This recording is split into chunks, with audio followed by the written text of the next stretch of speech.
오늘 말씀은 요한복음 1장 29절로부터 36절까지 말씀입니다. 함께 읽겠습니다. 이튿날 요한이 예수께서 자기에게 나아오심을 보고 가로되 보라 세상 죄를 지고 가는 하나님의 어린 양이로다. 내가 전에 말하기를 내 뒤에 오는 사람이 있는데 나보다 앞선 것은 그가 나보다 먼저 계심이라 한 것이 이 사람을 가리킴이라. 나도 그를 알지 못하였으나 내가 와서 물로 세례를 주는 것은 그를 이스라엘에게 나타내려 함이라 하니라. 요한이 또 증거하여 가로되 내가 보매 성령이 비둘기같이 하늘로서 내려와서 그 위에 머물렀더라. 나도 그를 알지 못하였으나 나를 보내어 물로 세례를 주라 하신 그이가 나에게 말씀하시되 성령이 내려서 누구 위에든지 머무는 것을 보거든 그가 곧 성령으로 세례 주는 이인 줄 알라 하셨기에 내가 보고 그가 하나님의 아들이심을 증거하였노라 하니라. 또 이튿날 요한이 자기 제자 중 두 사람과 함께 섰다가 예수의 다니심을 보고 말하되 보라 하나님의 어린 양이로다. 아멘. 네, 이제 오늘 말씀은 예수님의 침례죠. 예수님께서 요한에게 침례를 받으십니다. 가만히 보면 예수님이신데 사람에게 이런 것들을 필요할까라고 이렇게 생각이 들지만 그러나 분명히 요한에게 주어진 사명이 있었고 또 말씀대로 예언대로 이루어지는 절차가 있었습니다. 그래서 이제 모든 것이 완벽하게 맞아떨어지는 그런 예수님의 그런 모습을 보여주시는 거죠. 어찌 보면 그냥 믿어라고 이렇게 이야기하고 무슨 선한 것이 나사렛에서 날 수 있겠느냐라고 이렇게 이야기한다 할지라도 모든 것이 너무나 맞아떨어지기 때문에 예수님은 예수님이시다. 예수님은 하나님이시다. 예수님은 독생자시다라고 하는 사실을 우리에게 알 수 있게 되는 거죠. 근데 보니까 이 침례자 요한에게 주어진 임무는 무엇이냐면 계속해서 임무가 증거하는 임무예요. 그렇죠? 증거하는 임무.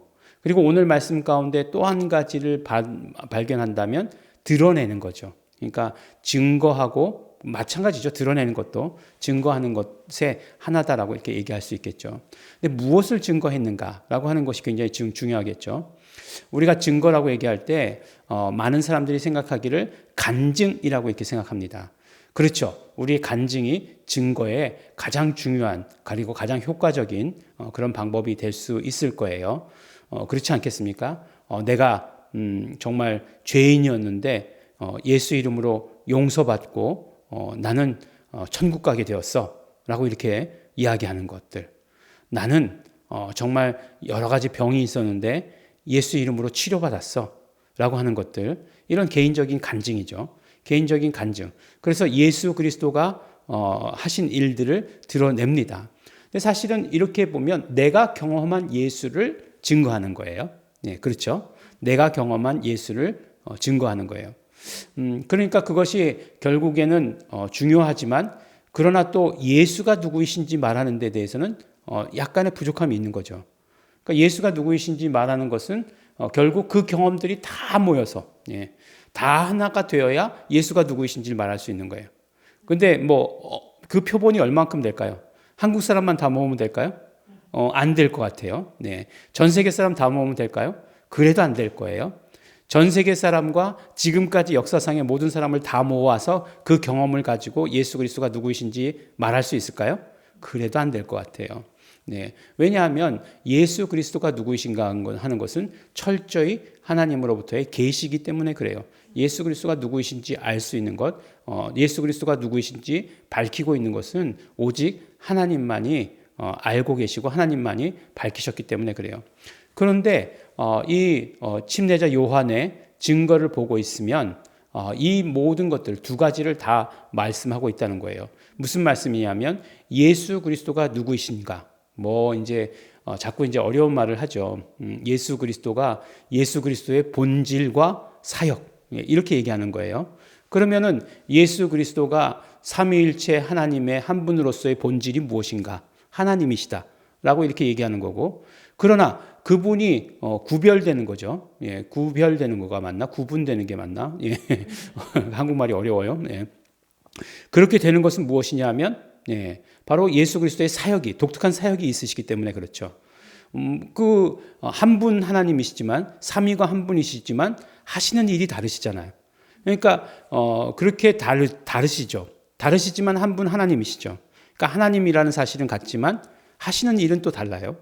그래서 요한이 이제 증거할 때에 그것을 증거하는 거죠.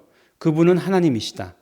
그런데 그분의 하시는 일이 무엇인가? 라고 하는 것을 증거하게 되는 거죠.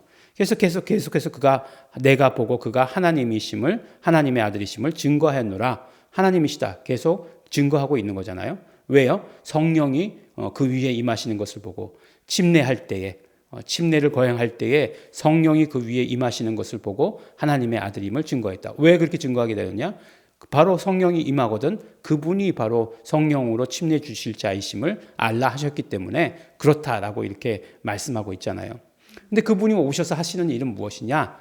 라고 이렇게 얘기했을 때 세상 죄를 지고 가는 하나님의 어린 양이시다라고 이렇게 이야기해요.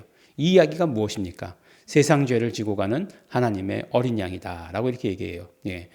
이 이야기는 바로 레위기 16장에 나오는 대속죄일의 그런 관한 일들을 그대로 함축적으로 이야기하고 있는 거죠.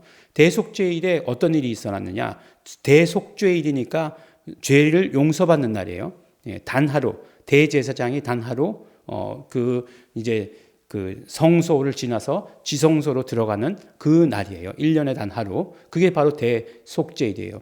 그래서 7월 1일부터 7월 1일에 나팔을 분다고 얘기하지 않습니까? 나팔을 불어요. 나팔절이에요. 그럼 나팔을 불면 그때서부터 열흘간 무엇을 하느냐? 이스라엘 백성들은 통곡을 하는 거죠. 나와서 막 그냥 자기 죄를 고백하면서 통곡을 하는 거죠. 지금도 뭐 통곡의 벽 남아 있는데 그게 거긴지는 잘 모르겠지만 어쨌든지 간에 그러면 며칠간 열흘간. 그러면 7월 10일이 대속죄일이에요. 그러니까 10일간은 그들이 막 금식하면서 근데 보니까 이 사람들의 금식은 낮에만 하면 되는 거더라고요. 그래서 밤엔 또 되게 먹어요. 뭐 그러니까 뭐 비슷하잖아요. 그런 지키는 게 저쪽에 이슬람 사람들은 무슨 라마단 기간 뭐 이렇게 얘기하지 않습니까? 그래서 뭐 그런 것들 얘기하고 있어요. 요새 보니까 이제 뭐 이렇게 전쟁이 일어나지 않습니까? 전쟁이 일어났는데 이스라엘 백성들이 이제 초막절을 지키고 있었더라고요. 초막절 절기에 이들이 이제 공격을 한 거더라고요. 그래서 하마스의 공격이 그때 공격을 한 거더라고요. 그래서 이제 초막절이 또 분명히 예수님 다시 오시는 때에 그런 어떤 예언되어 있는 것, 그런 것들에 또 나오는 걸 이렇게 보게 됐어요. 그래서 이 초막절, 이 절기도 분명히 언제 때인지도 나오는가? 뭐 이렇게 생각을 하기도 했습니다. 어쨌든 이 얘기는 지나치고요. 대속죄일에 양을 준비하죠. 그러면 이제 이게 우리가 뭐 이렇게 뭐 번제물을 삼으려는가 보다라고 이렇게 생각하고 우리가 그렇게 생각하기 쉽잖아요. 그런데 이 양이 2마리를 잡아요. 2마리. 무슨 양이냐면 바로 세상 죄를 지고 가는 양하고 그 다음에 하나님을 위한 어린 양하고를 잡아요. 2마리를 잡습니다. 그런데 오늘 말씀 가운데 세상 죄를 지고 가는 하나님의 어린 양 이렇게 얘기하고 있어요. 그러니까 하나는 아사셀을 위한 양 그리고 하나는 하나님을 위한 양 이렇게 잡아요. 그러니까 그 하나님을 위한 양은 이제 잡아서 그 피를 가지고 끝까지 들어가야 되는 거죠. 지성소까지. 그래서 그 피로 모든 제단이 다 거룩하게 되는 거잖아요. 그렇게 해서 하나님을 위한 어린 양이 있고 그 다음에 이제 모든 죄의 용서의 선포를 듣고 제사장이 나와서 선포하잖아요. 그러면 이제 그 아세스를 위한 양에게 안수해요. 그래서 모든 그 죄를 걔가 뒤집어 쓰고 광야로 내보내는 거죠. 광야로 내보내서 사라지면 모든 죄가 사라진 것으로 알았다는 거예요. 그런데 이 2가지 일을 담당하신 분이 누구시냐? 예수 그리스도시다라고 이렇게 말씀해 주십니다. 그러니까 예수님이 오셔서 하시는 일이 무엇이냐? 예수님의 사역이 무엇이냐? 피 흘리시기 위해서 오셨다라고 하는 것이에요. 피 흘리시기 위해서 어떻게 하셨느냐? 말씀이 육신이 되셨다. 이렇게 말씀하는 거예요. 그리고 말씀이 육신을 입으시고 피 흘리셨는데 그 피가 무엇이냐? 우리의 모든 죄를 속죄하는 것이다. 속죄, 속량, 대속하시는 것이다. 그러니까 우리의 모든 죄의 값을 치르는 것이다. 그 사역을 예수님께서 오셔서 하신다라고 이렇게 얘기하는 거예요. 그러니까 예수님이 누구이신가? 예수님이 하신 일, 이 모든 것들을 말하는 것을 요한에게 있어서는 뭐라고 얘기하냐? 증거라고 이렇게 이야기하는 거예요. 그러니까 우리가 알아야 돼요. 우리가 예수님을 증거하기 위해서는 예수님이 누구신지를 알아야 돼요. 예수님이 하나님이신지를 알아야 되고 예수님이 왜 육신을 입고 이 땅에 오셨는지 알아야 돼요. 우리가 예수님의 그 피 흘리시고 우리의 모든 죄값을 치러주신 그 공로로 말미암아 우리가 죄로부터 자유함을 얻게 된 것이고 그것이 구원이고 그것이 영생으로 연결되는 거예요. 예, 그러니까 예수님의 사역의 결과로 우리는 구원을 얻게 된 것이에요. 그러니까 예수님을 누구신가라고 하는 것에 대해서 예수님이 무슨 일을 하셨는가를 우리는 알아야 되는 거죠. 그냥 뭐 교회 다녀요. 예, 이렇게 얘기하면 안 돼요. 그냥 믿어요. 그러니까 좋으니까 믿어요. 뭐 그냥 내 마음이 그냥 가면 그냥 편안해요. 네, 뭐 그냥 이런 식이어서는 안 된다는 거예요. 예수님을 증거할 때도 난 병이 치료받았어요. 물론 이거라도 증거해야죠. 예, 이것도 말 안 하니까 문제잖아요. 근데 증거해야 되지만 예수님이 누구이신지 알리는 것 굉장히 중요합니다. 참, 이 점점 어려워져 가고 있는 이 시대에, 더 많은 그런 어떤 짐을 지우는 것, 많은 숙제가 있는 것 같아서 마음이 무겁습니다. 그렇지만 알아야 될 것은 알아야 되는 것이고, 해야 될 것은 해야 되는 것이고, 분명한 것은 분명한 것이에요. 그래서 우리가 요한의 증거를 보면서, 이 침례자 요한은 예수님을 증거할 때 예수님이 누구이신가? 를 확실히 증거했구나. 예수님이 하시는 일이 무엇인가 확실히 증거했구나 라고 하는 사실을 우리는 성경을 통해서 보게 되는 것입니다. 아마 그래서 요한의 증거가 가장 처음에 서론이 끝나고 나서 가장 처음에 나온 것이 아닐까라는 그런 생각을 하게 되는 것입니다.